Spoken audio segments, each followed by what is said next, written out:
네, 청년들 수련회가 7월 초에 있습니다. 위에서 많이 기도해 주시고 관심 가져주시고, 이 자리에 있는 청년들은 나도 신청자인가? 너도 신청자냐?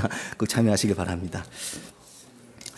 오늘 주보 커버 스토리의 사진은 어제 저녁에 교회 옥상에서 바라본 이동 저수지 쪽 하늘의 풍경입니다.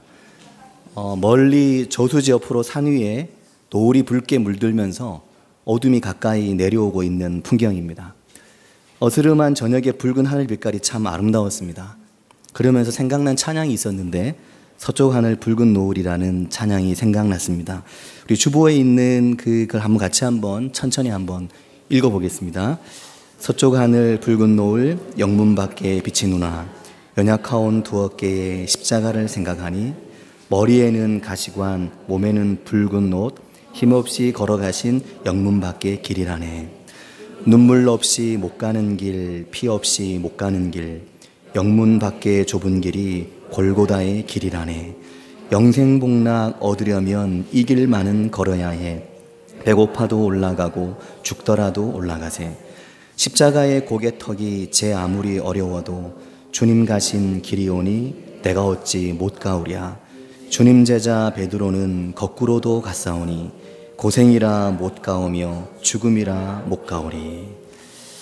아멘. 이 주보를 제가 어젯밤에 늦게 아내에게 보여줬더니 아내가 하는 첫 마디는 어르신들 좋아하시겠네 였습니다.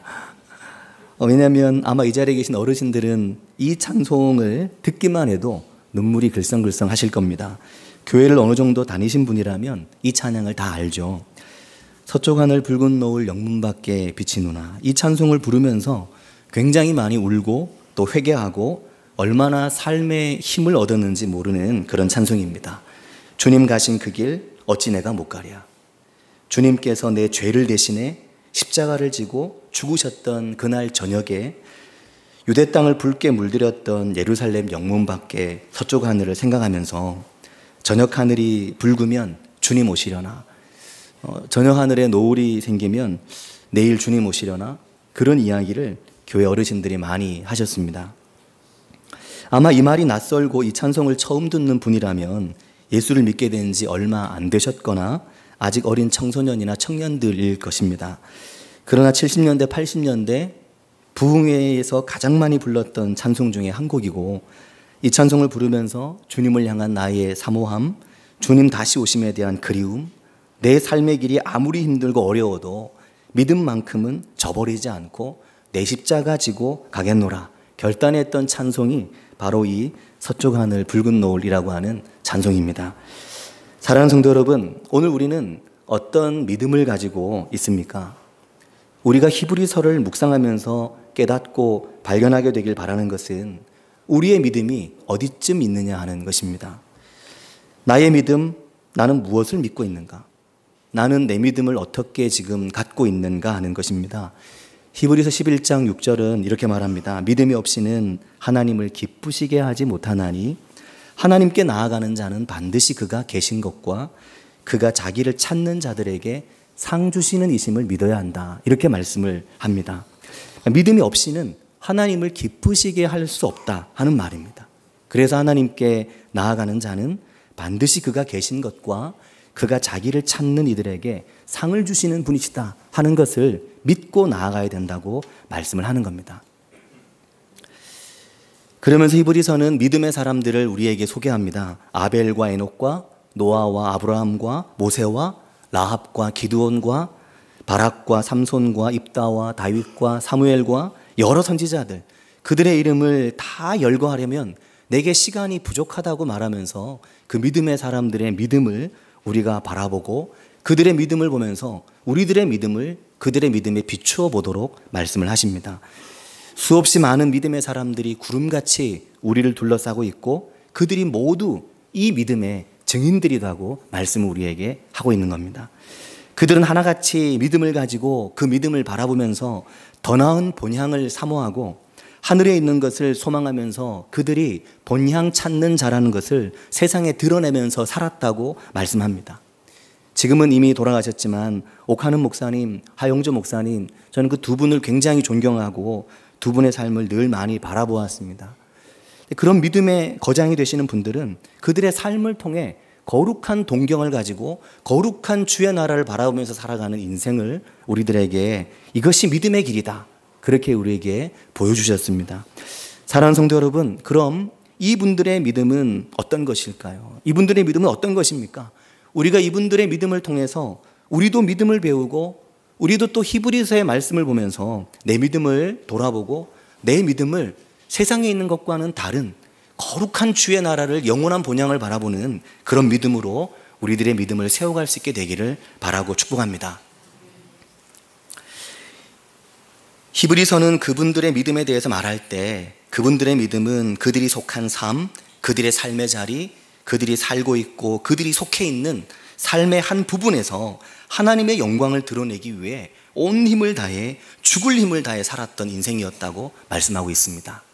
믿음으로 아벨은, 믿음으로 에녹은, 믿음으로 노아는, 믿음으로 아브라함은, 대표적으로 히브리서 11장 17절은 아브라함의 믿음에 대해서 좀 더 구체적으로 우리에게 말씀합니다. 말씀을 보면 아브라함은 시험을 받을 때 믿음으로 이삭을 드렸으니 그는 약속들을 받은 자로 돼 그 외아들을 드렸느니라, 이렇게 말씀합니다. 그냥 읽으면 무슨 말인지 잘 안 다가올 수 있는데 말씀을 보면 이렇습니다. 그는 약속을 받은 사람이다라는 거죠. 그는 약속을 받았는데 그 약속이 뭐냐면 하나님이 너에게 아들을 주고 그 아들을 통해 너의 자손이 하늘의 별처럼 바다의 모래처럼 많아지게 하겠다는 거였습니다. 그리고 그 약속에 대한 응답을 굉장히 늦게 받았습니다. 어렵게 단산되고 아이를 더 이상 낳을 수 없는, 정말 몸이 마르고 마른 100세가 된 나이에 아들을 얻게 됐죠. 그런데 그 약속을 받았으니까 이 약속의 증거가 곧 그 외아들인데 그 아들을 하나님께 드렸다라는 겁니다. 하나님께서 그에게 주신 약속, 그에게 주신 하나님의 모든 언약의 이 표시고 증거인 그걸, 그 아들을 하나님께 포기하고 내려놓는 것까지 갔다는 겁니다. 그게 아브라함의 믿음이었다라는 겁니다. 이거 하나님이 내게 준 거니까 이건 반드시 지켜야 돼가 아니었습니다. 하나님이 내게 준 것이지만 이것조차 하나님이 달라고 하면 내놓습니다 하는 것이 아브라함의 믿음이었다라는 겁니다. 우리랑 굉장히 다른 부분입니다. 우리는 때로 우리 스스로 고집을 피우고 우리 스스로 아집을 만들어서 이것이 하나님의 것이다 생각하면서 절대 놓지 않으려는 것들이 있습니다. 근데 아브라함은 하나님의 마지막 약속인 외아들까지 하나님께 내놨다라는 겁니다. 창세기 22장 26장에 보면 하나님이 내가 내게 복을 주어 내 씨가 이와 같이 번성하게 될 거다, 이게 하나님의 약속이었는데 그 외아들을, 또 아들을 얻을 수 있는 나이도 아닌데 하나님께 내놨다는 겁니다.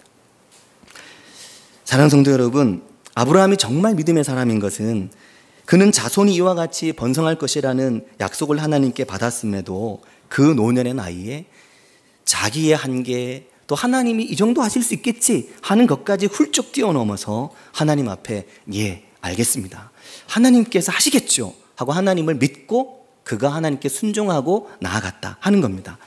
아브라함의 심경을 한번 생각해 보시기를 바랍니다. 그의 생각과 계획이 다 틀어졌죠. 그의 마지막 소망마저 내려놓아야만 했습니다. 외아들 이삭을 내려놓는 건 그가 가지고 있는 모든 가능성을 다 포기하는 것이었습니다. 그러므로 그의 삶은 정말 오리무중이 된 겁니다.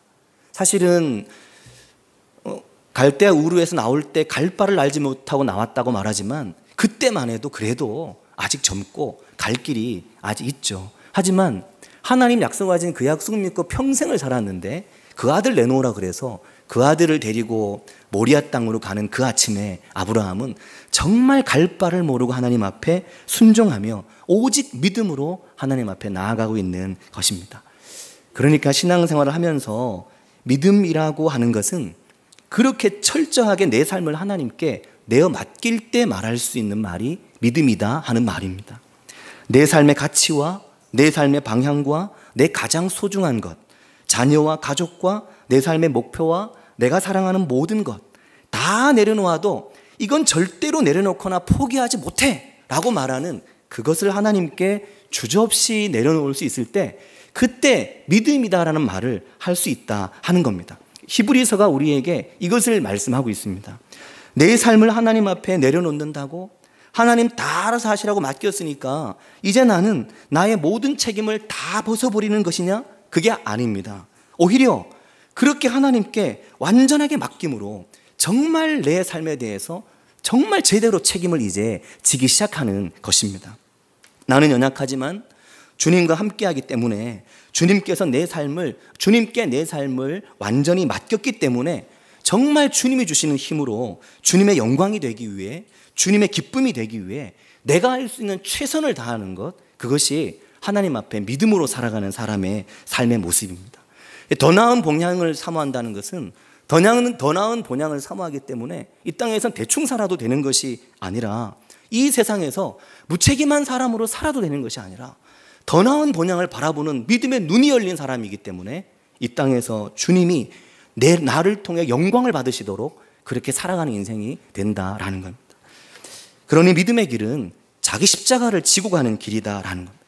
그것도 죽을 힘을 다해 자기 십자가를 지고 가는 길이 믿음의 길이다라는 겁니다. 죽을 힘을 다해 자기 십자가를 져보지 않았다면 사실 십자가를 말하거나 믿음에 대해서 말하기가 굉장히 어려운 겁니다. 내 십자가가 어디 있습니까? 내 십자가가 어디 있습니까? 내 십자가가 뭡니까? 내 십자가는 지금 여기 내 삶의 자리에 있는 게 내 십자가입니다. 내 십자가는 다른 데 있는 게 아니라 오늘 내 삶의 자리에 있는 나를 어렵게 하고, 나를 곤고하게 하고, 나를 지치게 하는, 나를 시험 들게 하고, 나를 유혹받게 하고, 나를 곤란하게 만드는 그 모든 문제들이, 그래서 나로 하여금 하나님의 영광이 되지 못하게 하고 하나님의 기쁨으로 살아가지 못하게 만드는 내 삶의 모든 게 내 십자가입니다. 제 방에는 십자가를 질 수 있나 주가 물어보실 때라는 문구에 나무패가 하나 있습니다. 베네선 장로님께서 지난 추수감사주일날 저에게 선물로 주신 거였습니다. 그걸 딱 받아들면서 굉장히 적이었습니다. 장로님 저한테 십자가를 질 수 있나 하고 물으시니까 그걸 보면서 장로님은 질 수 있나 거기에 막 못을 막 그냥 막 박아가지고 십자가 모양으로 못을 다 이렇게 박아서 정말 기가 막힌 작품이었습니다. 캘리그라피로 쓰셔서. 그리고 오늘은 교회 복도 십자가 위에 옮겨놨지만 주중에 회의실에 걸었던 액자가 하나 있는데, 지난 고난주간에 배장로님께서 캘리그라피로 아마 보셨을 겁니다. 십자가를 질 수 있나 주가 물어보실 때 큰 액자에 써서 그걸 이제 걸어놨는데, 그 액자를 보면서 묻게 되더라고요. 십자가를 질 수 있나 주가 물어보실 때 넌 정말 십자가를 제대로 지고 살고 있나, 제대로 내 삶의 십자가를 지고 가고 있나, 이 질문을 하게 되더라고요. 그 십자가가 어떤 십자가입니까? 나의 십자가가 어떤 것입니까? 그것은 오늘 본문의 히브리서 12장 1절에 있는 말씀과 같이 모든 무거운 것과 얽매이기 쉬운 죄를 벗어버리고 인내로써 우리 앞에 당한 경주를 하며 하는 이 말씀과 같이 무거운 거, 얽매이기 쉬운 죄 벗어버리고 인내하면서 우리 앞에 당한 경주를, 지금 내 앞에 있는 경주를 달려가는 것, 나의 삶의 경주를 믿음의 주여 또 온전케 하시는 이 예수를 바라보면서 감당해내는 것, 이게 믿음이다라고, 그게 십자가를 지고 가는 것이다, 그렇게 우리에게 히브리서가 말씀을 하는 겁니다. 그래서 십자가를 지는 것에는 피 흘림이 따를 수밖에 없습니다. 상처 안 나고 아픔 없이 십자가를 지려고 하는 것은 이건 아주 나쁜 심보죠. 십자가를 지는 그런 일은 없는 겁니다. 예수 믿고, 예수 믿는다고 상처 안 나고, 예수 믿는다고 모든 게 다 일사천리로 해결되느냐 하면 그렇지 않습니다. 오히려 상처가 납니다. 오히려 예수 믿기 때문에 아픈 일도 생기고, 예수 믿기 때문에 욕도 먹고, 예수 믿기 때문에 오해도 받고, 믿음 때문에 내가 주의 영광을 위해 때로는 수모도 겪고 어려움도 겪고 때로는 손해도 보고 포기도 하고 때로는 억울하게 당하기도 합니다. 미움도 당하고 어이없는 일도 당합니다. 히브리서 12장 3절 4절에 보면 너희가 피곤하여 낙심하지 않기 위하여라고 말합니다. 그런 모든 일들로 인해 피곤해서 낙심하지 않기 위해 더 믿음의 경주를 달려가고 십자가를 잘 지라고 우리에게 말씀을 하는 겁니다.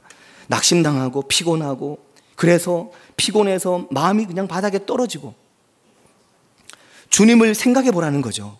그 뒤에 말씀해 보면 죄인들이 이같이 자기에게 거역한 일을 다 참아내신 바로 주님이 그렇게 다 참으시고 주님이 십자가 지고 가신 것처럼 우리도 우리 믿음의 내 삶의 자리에서 십자가를 지고 비록 상처가 나고 아파도 이 믿음의 경주를 완주하자. 이것을 히브리서가 우리에게 말씀하고 있는 겁니다. 그러면 너희가 십자가를 지고 싸울 수 있을 것이라는 겁니다. 자기 십자가를 지고 주님의 영광을 위해 우리 각자의 삶에서 죽을 힘을 다해 살아낼 수 있을 것이다 라는 겁니다. 이 일을 통해 주의 영광을 드러내고 주의 영광을 나타낼 수 있을 것이다, 그렇게 말하는 겁니다. 4절에 이렇게 말합니다. 4절에 보면 너희가 죄와 싸우되 아직 피 흘리기까지는 대항하지 아니했다는 거죠. 아직 그렇게 싸워서 안 된다는 것입니다. 피 흘렸느냐? 아직 피 안 흘렸지 않느냐는 겁니다. 피 흘릴 때까지 싸웠느냐라고 묻는 겁니다. 피 흘릴 때까지 경주하면서 피 흘릴 때까지 내 믿음의 십자가를 지고 가려는 노력을 해보았느냐라고 물으시는 겁니다. 힘들면 피하고 지치면 낙심하고 피곤하면 내려놓고 그랬느냐, 아니면 끝까지 십자가를 지고 버텼느냐라고 묻습니다. 그러면서 5절에서부터 11절까지 보면 주의 징계하심, 주의 권면, 주의 꾸지람, 주님의 채찍질, 이것에 대해서 말씀합니다. 너희에게 주시는 주님의 징계와 꾸지람과 주님의 채찍질을 잊었느냐라고 말씀합니다. 우리 마음에, 우리 인생에 이와 같이 징계와 꾸지람을 받을 때 5절이 뭐라고 말씀하냐면 낙심하지 말라는 거죠. 징계받고 꾸지람받고 어려운 일 당하고 채찍질 당하는 것 같고 권면이 필요하고 힘든 일 당할 때 낙심하지 말라는 겁니다. 그럴 때 낙심하고 그럴 때 주저앉지 말라는 겁니다. 주님께서 6절을 보면 그 사랑하시는 자를 징계하시고 그가 받아들이시는 아들마다 채찍질을 한다고 말씀을 하시는 겁니다. 채찍질이 없고 징계가 없으면 사랑이 없고 받아들이지 않는 것일 수 있다는 거죠. 내가 사랑하고 내가 받아들이는 내 자녀들은 채찍질도 하고 징계도 한다는 겁니다. 7절에는 이렇게 말합니다. 아들과 같이 자식과 같이 너희를 대우하시나니 어찌 아버지가 징계하지 않는 자식이 있으리요. 이게 주님의 말씀입니다. 내가 주님 앞에 완벽하면 징계도 안 받고 채찍도 필요 없겠지만 우리가 주님 앞에 완벽하지 않기 때문에 때로 삶에서 죄의 문제로 여러 가지 문제로 채찍과 징계와 권면과 여러 가지 꾸지람과 일들을 당할 때 그때 낙심하지 말고 믿음으로 이겨내고 견뎌내고 삶에 힘든 일이 있어도 그 믿음으로 이겨내고 견뎌내서 주님의 영광을 드러내고 나타내라. 이렇게 히브리서가 말씀을 하는 겁니다.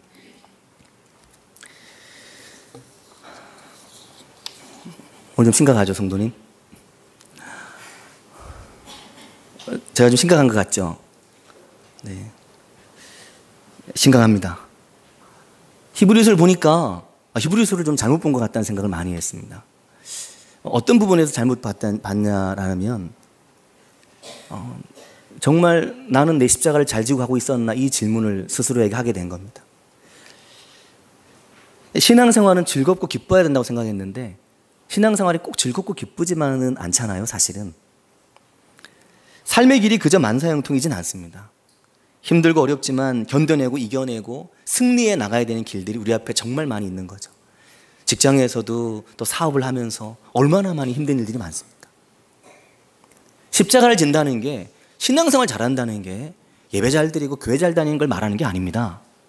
그걸 말하는 게 아니라 하나님 앞에서 한 사람의 그리스도인으로, 한 사람의 성도로서 내 믿음을 지키고 내 삶을 지키며 내 삶 속에서 책임성 있는 그리스도인으로 주님의 영광을 드러내면서 살기 위해 어렵고 힘든 일을 당해도 낙심하지 않고 견뎌내고 이겨내는 것을 말씀하고 있는 겁니다. 10절에 보면 이렇게 말합니다. 오직 하나님의 징계는 우리의 유익을 위하여 그의 거룩하심에 참여하게 하시느니라. 아멘.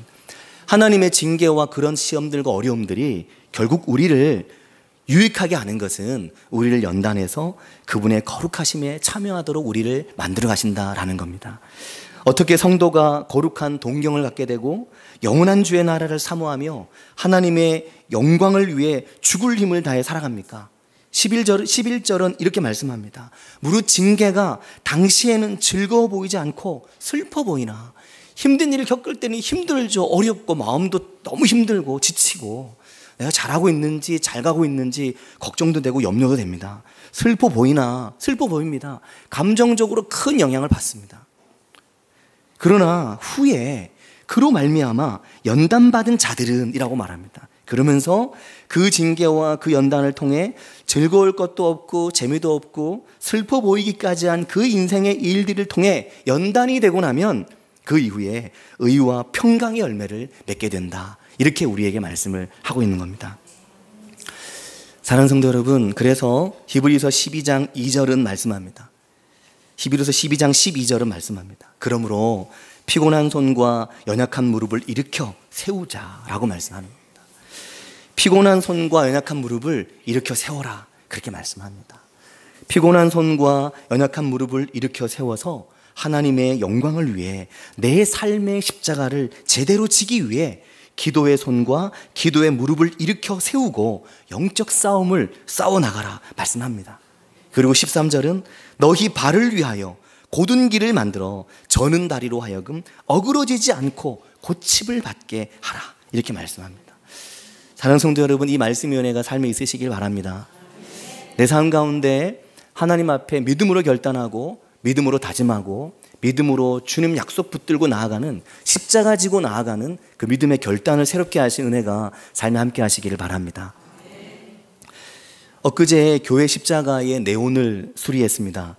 교회 십자가의 네온이, 이 빨간 그 네온이 꽤 오래전에 이렇게 아래로 떨어져서 휘어서 축 처져 있었거든요. 근데 이거 제때 수리하기가 좀 쉽지 않더라고요. 올라가려고 몇 번 생각해 봤는데 추울 때는 미끄러질까 봐 못 올라갔고, 날 풀리니까 높은 것 같고, 네, 뭐 우리 집사님들 올라가시겠다 하는 거 막 말려서 못 올라가게 했습니다. 위험하니까요. 근데 또 이제 이걸 수리하려면 크레인을 불러야 되거든요. 크레인을 부르면 이렇게 떨어진 거 살짝 올리면 되는데, 크레인을 부르면 크레인 한번 왔다 가는 게 또 큰 비용이잖아요. 그래서 수리를 못 하고 있다가 아예 너무 늦어지면 안 되겠다 싶어서 크레인을 불러서 수리를 했습니다. 그래서 십자가의 네온이 제대로 붙었습니다, 이제. 그런데 그 십자가 네온을 수리하기 위해 크레인이 교회에 도착한 날, 저는 신방을 갔다가 집에 있었거든요. 집에서 창문으로 교회를 보니까 교회 앞에 큰 차가 하나 와 있더라고요. 그 금요일이었는데, 오늘 금요일 날 이 네온 수리하러, 십자가 수리하러 크레인 온다고 했지 하고 부랴부랴 막 부지런히 교회로 오는데, 여기 중국성을 딱 돌아서 들어오다 보니까 크레인이 올라갔더라고요. 십자가 옆에 그 붙이러. 근데 제가 너무나 아주 감동적인 장면을 봤습니다. 십자가 옆에 크레인이 올라갔는데, 크레인에 사람이 서서 이 십자가에 그 수리하는 작업을 하는데, 이런 밑에서 보면 십자가 별로 안 커 보이죠. 그렇게 크게 커 보이지 않습니다. 그런데 십자가 옆에 크레인 올라가서 사람이 섰는데, 크레인이 사람이 십자가 반도 안 되는 겁니다. 사람이 정말 크더라고요. 십자가. 잘 듣고 계셨구나. 아유, 제가 시험해 본 겁니다. 십자가가 정말 크더라고요. 제가 그 중요한 타이밍을 또 놓치지 않잖아요. 또 이동간에 사진을 탁 찍어놨습니다. 이거 다 보여드릴 텐데, 정말 작더라고요. 십자가가 정말 큰 겁니다. 그냥 볼 때는 저게 얼마 안 돼 보였는데 이 너무너무 큰 겁니다. 우리는 내 십자가 지고 내 십자가 무겁다고 때로 내 십자가 못 집니다. 힘들고 지쳐서 피곤하고 낙심하니까 막 낙심도 하고 내려놓으려고 하고 힘들다고. 당연합니다. 그럴만하죠. 그럴만하니까 히브리서에서 이걸 이렇게 이야기를 하는 겁니다. 1장부터 계속 시동을 걸어서 13장 곧 끝나는데 12장에 와서 이제 이 얘기하는 겁니다. 그게 정말 힘들고 어려운 일인 거죠. 믿음을 지키고 신앙을 지키고 십자가 지고 가는 게 어려운 일인 겁니다. 근데 믿음 없이는 못 가는 길이고, 그 믿음이 이해한다고 되는 것도 아니잖아요. 그 십자가를 진다는 게 지고 싶다고 질 수 있는 것도 아닙니다. 십자가 지는 일이 너무나 귀하기 때문에 그 십자가를 이렇게 이제 와서 이야기하는 겁니다. 십자가 지고 가기 힘들죠. 때로 피곤합니다. 때로 곤고하고, 때로 마음 상하면 다 그만두고 싶을 때도 있습니다. 사업 시작하고 직장 새로 시작해서 다니면서 너무 힘들고 장사는 안 되고 일은 안 되고 너무 지치면 다 그만두고 싶을 때 있잖아요. 때로는 집안에 좀 안 좋은 일이 있으면 때론 마음 정말 상할 때 있습니다. 하지만 십자가를 지는 일은, 내 삶의 믿음을 가지고 앞으로 나아가는 길은 하나님이 내 삶에 약속하신 하나님의 계획과 하나님의 언약과 하나님의 선하신 손길이 나를 인도해 가실 것을 믿고, 오늘 내 삶의 자리에 책임성을 가지고 힘있게 믿음으로 서서 흔들리지 않고 십자가를 지고 앞으로 나아가는 겁니다. 주님은 우리보다 더 크고 무거운 십자가를 지고 우리를 대신해 죽으시고 십자가를 지셨는데, 그 큰 십자가를 우리 대신에 지셨는데, 나는 내게 주어진 내 십자가 내가 못 지고 가면 되겠나, 이 생각하고 내게 주신 십자가 지고 가는 우리 모두가 될 수 있길 바랍니다. 그래서 우리 모두가 믿음의 사람이 돼서, 믿음으로 에녹은, 믿음으로 아벨은, 믿음으로 아브라함은, 믿음으로 노아는, 믿음으로 누구는, 믿음으로 모세는 이야기하는 그 믿음의 사람들이 우리 모두가 될 수 있기를 바랍니다. 우리 같이 기도하겠습니다. 이 시간 기도하실 때